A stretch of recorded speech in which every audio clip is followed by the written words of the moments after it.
to share some thoughts with you on how to engage, attract, and also really retain the next generation of tech-savvy beauty buyer. So, we all are familiar with the millennials. The retail industry has gone through a massive shift driven by the entry of this new generation of buyer. And we all understand the major impact that they've made on how we buy and sell beauty, especially because makeup is now a necessity. It's not a luxury anymore to the selfie generation, if you will. So, to the beauty industry, millennials really have become the ideal consumer. The overexposure of celebrities via social media and reality TV have really dissolved the inherent barriers between everyone and those celebrities living the good life. So it's created a little more open access, and now all these millennials want Kylie Jenner's lip gloss and Riri's eyeshadow. So let's consider a couple of statistics and some insights from Poshly on this particular group. 94% of them purchase makeup, and 65% of them have actually purchased makeup on their phone. But at the same time, 72% still prefer to buy makeup from a store. Why is that? Well, there's definitely some inherent skepticism amongst the generation, and there's a need for instant gratification. These things are evidenced in the success of stores like Sephora. Everything is available at that customer's fingertip for them to try and experience and engage with. Also evidenced in the success of the subscription marketing business model. So Ipsy and Birchbox, again, try before you buy, very successful. For a group that places such a strong emphasis on individualism, they want to see it on themselves. Seeing from a distance is not necessarily believing. So to that end, 72% of them actually would like to be able to try makeup on via their phones before purchasing. So while no generation has necessarily spawned as much research and analysis as millennials, in the retail world, we obviously have to be looking forward. We have to be working on recruiting the next generation of buyer. So enter Gen Zs. We've talked a lot about that today. So obviously born after millennials and up until about 2005, some research points to the fact that they are the most diverse generation to date.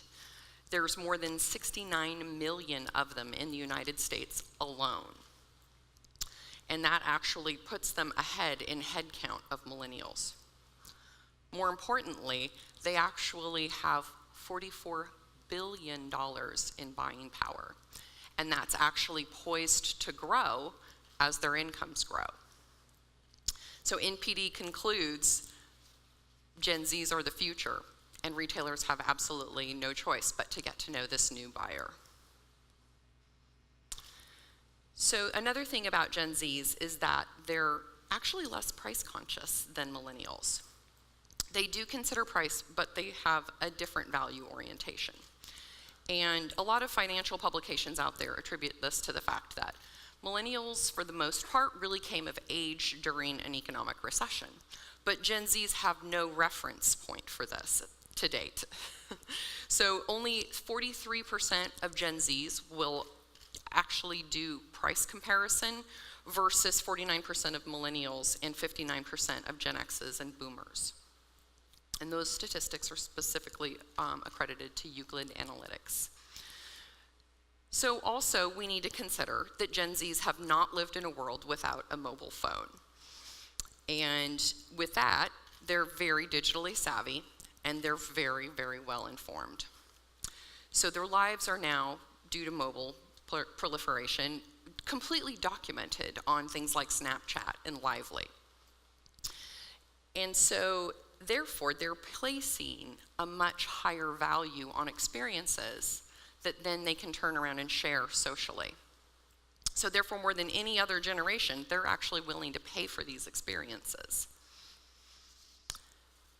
In the 2017 Global Shopping Survey by Accenture, 60% of Gen Zs prefer to make purchases in store, and almost half visit a store before purchasing something online or via mobile.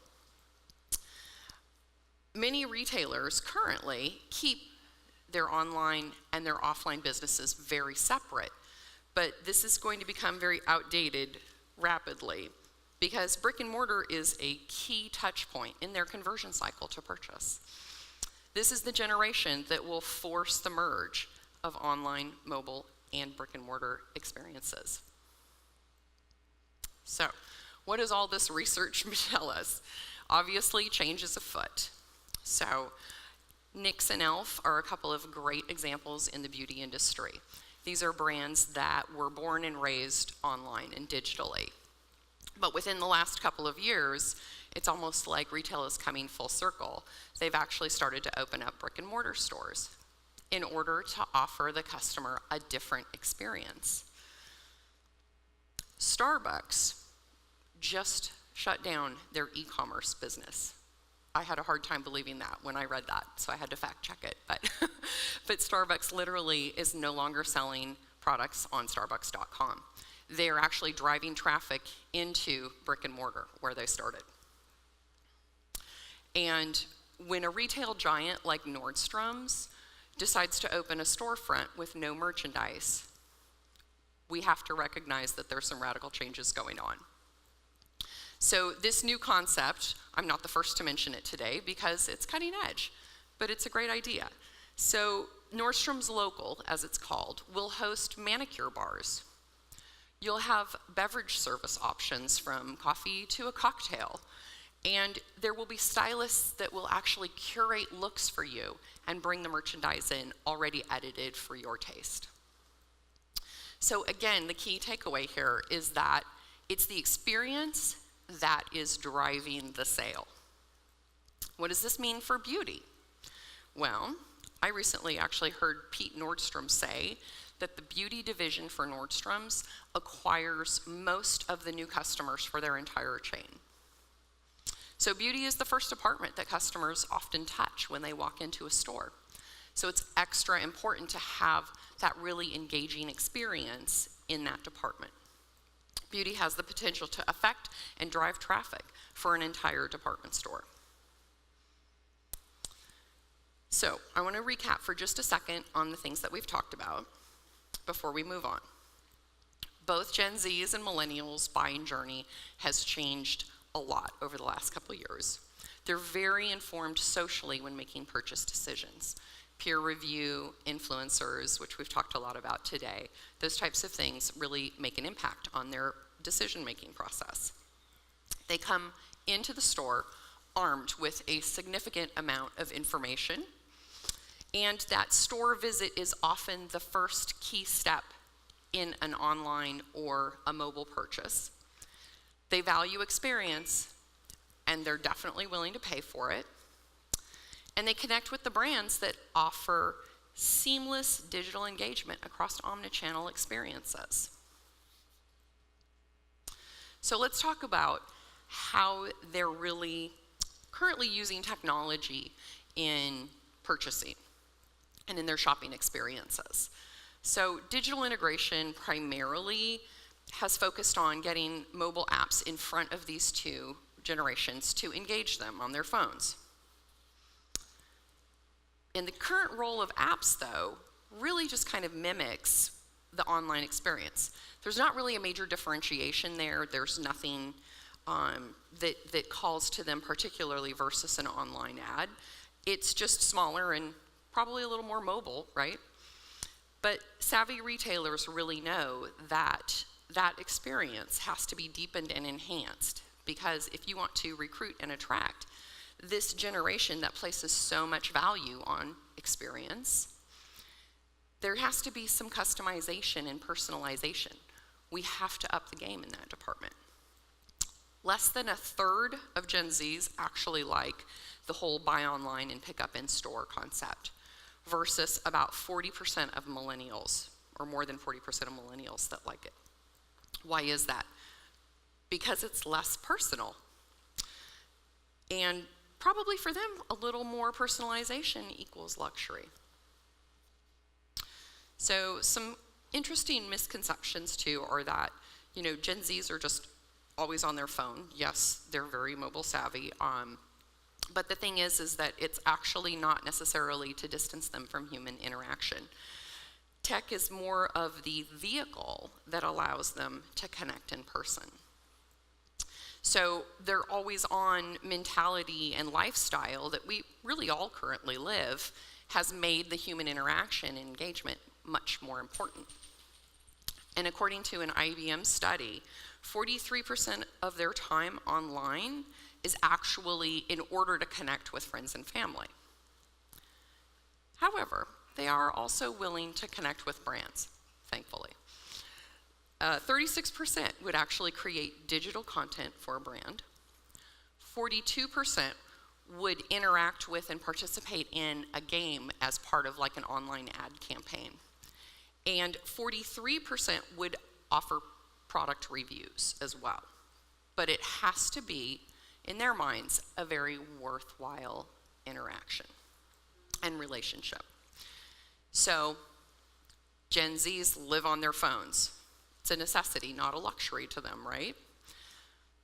But what's interesting also to note here is that they're actually more likely to ask for assistance in store from a salesperson. 28% versus 21% across all other demographics. So that means that store associates have to be at least as well informed as they are, as well equipped.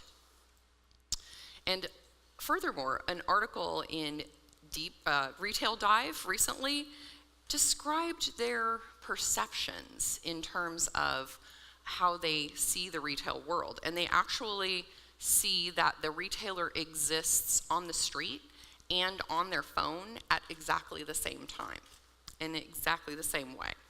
So that means that retailers have to be present in both of those spaces seamlessly and in exactly the same way.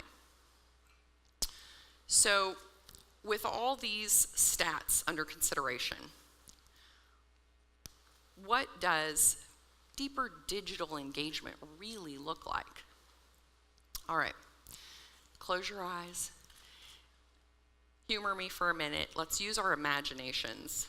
All right, there's a young woman. She's sitting at home. She's catching up on TV so she can participate in the current social conversation going on. She's probably watching Life of Kylie or something like that, right? Her cell phone's there. She gets a text message. It pops up. And there's a picture of her. She's wearing an unfamiliar lipstick shade. Her interest is obviously piqued.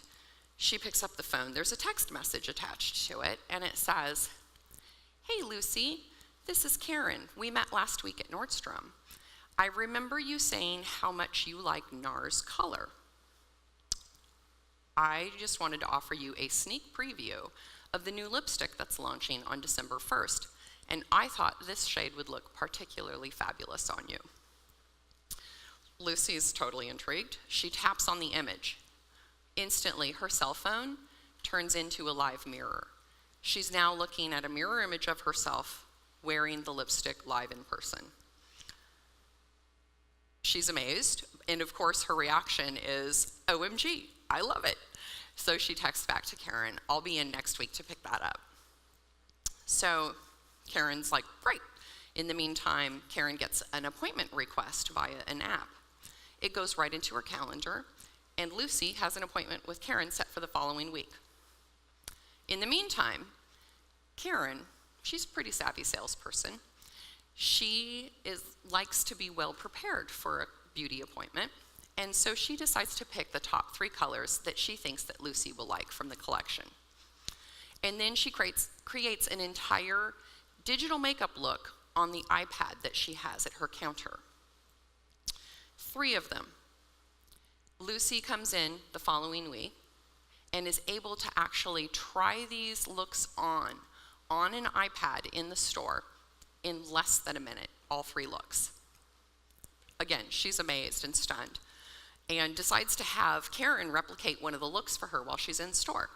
So of course she purchases a few things from that interaction, But she's still intrigued by one of the other looks, so she actually chooses a couple things from that look as well to take home with her. But she asks Karen to send her the look on her cell phone with an attached tutorial so that she can then recreate it on her own at home. So this is done, and this is what active digital engagement can really look like with new technology. But this is not the future. This is actually now. So this scenario is the promise of augmented reality. In this idea, the salesperson was able to bring a customer back in the store, re-engage her in a very personal and customized way. And that customer was able to see what that product looked like on her individually and personally. So using AR now for experiential shopping is almost an essential part of marketing. Instead of waiting for the customer to discover a brand or a product organically stumbled upon, it's possible to actually introduce her to something new actively, not passively. So my conclusion is that this level of personalization and connection is indicative of the seamless digital engagement and buying experience that will truly become the future of retail. So thank you for your time today, and thank you for giving us the opportunity to share our vision of what retail likes going forward from here. And with that, I will open it up for some questions, if anybody would like to ask me anything.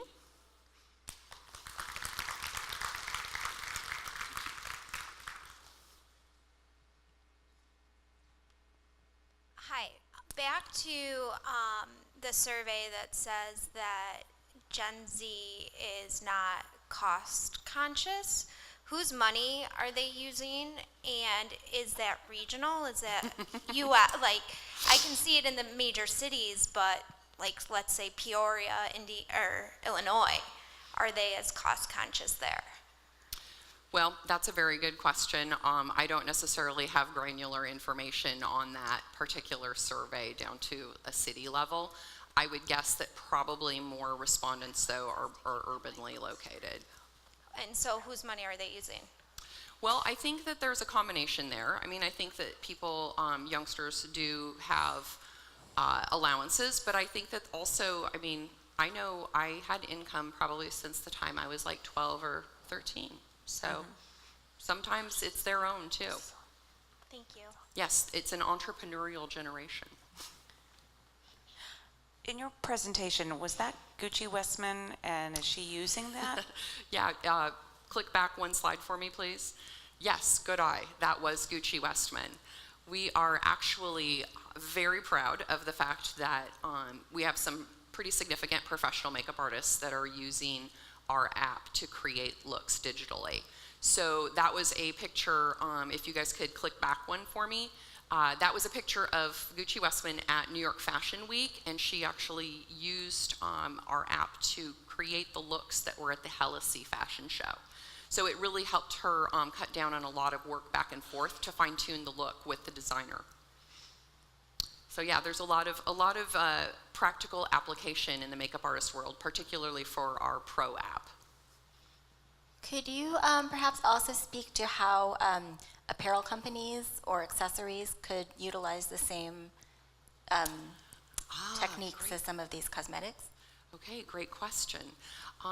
There is definitely an application in the apparel industry already.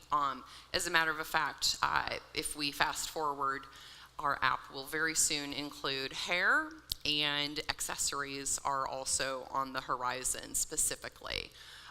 For our app particularly, it actually uses facial recognition, so that's what the augmented reality and the makeup placement is based on. So you'll see a much better placement than most in terms of where a lipstick is actually applied on the face and where eyeshadow is ultimately applied on the face.